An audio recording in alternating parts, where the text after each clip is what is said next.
Invention is a doorbell. It's like really complicated because we were supposed to make it more complicated. Which would let the ball roll down the ramp.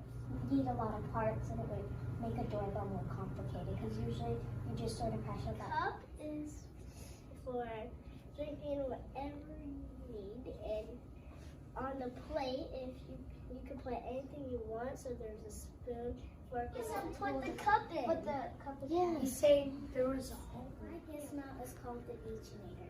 It is a robotic beach umbrella designed to make your trip to the beach more relaxing and enjoyable. Follow the sun to keep you shaded at all times.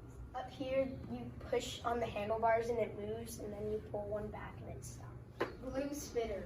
You put a paper under here, and then you move it while you squeeze it, and then it shoots out the glue back here, which you could untie, and then you could move to a different position. It's called the toothrator. And you see it's for toothbrushing. Like when you, let's say if you have to reach for all your stuff and they're not organized, then well you can use this. There you go. Adjust a bit to make it longer.